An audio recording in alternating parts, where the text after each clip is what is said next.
indulge his fancy. They'll be glad of the jobs. They're hanging on by their teeth here, the older ones. The kids head on out, more's the pity. He could be a blessing if he employs local labour. He knows his stuff, admitted Bunty, gazing wide-eyed at the Psyches and Graces flickering by. Bunty knew hers, though her field was music rather than landscaping, and could appreciate authority when it showed. So why wasn't she happy? 3 months isn't very long, and the extreme head of a valley, climbing over frontier hills from England into Wales, is hypersensitive territory, critical and aloof, resentful of mere mechanical aids like expertise. In several fields, apparently, said George dryly, and does his homework too. For one of the newcomer's interests was also music, and he had arrived already primed with the knowledge that Bernarda Elliot, once a promising mezzo-soprano with a bright future before her, was one and the same with Bunty Fells, long since dwindled into a wife, and to the newly promoted head of the Midshire CID of all people.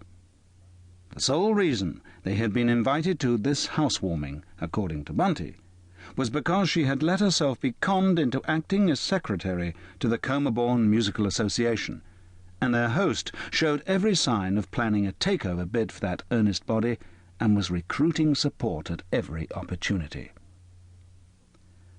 "I know I got myself into this," admitted Bunty frankly, "but you could easily have got out of it if you wanted to. I wonder why you didn't." "Curiosity, mainly. It pays to take a close look at every major development in these parts." He didn't go into details. There was no need. The remorseless waves of urbanization had rippled outwards from the lowlands into the ramparts of Middlehope, and reached as far as Mottersham, which was the halfway mark. But Abbott's Bale and the scattered hill farms round it remained a fortress of tribal solidarity. Lucky Valley, still viable for a limited population, owing to sheep farming and small personal craft industries, beautiful enough and just near enough to more populated centres to attract those commuters most grimly determined on peace and rural society, while remote enough to discourage the merely rich and pretentious. By no means a closed community, it had assimilated a number of retiring and retired artists and academics, and tolerated a few suburban hangers-on, who, given the atmosphere, would either adapt or lose heart and sell out to more congenial arrivals.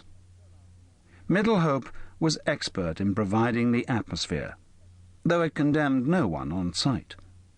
At any given moment there might be 3 or 4 newcomers on probation, of whom 1 or 2 would survive to become initiates. Not always the most obviously inoffensive candidates either.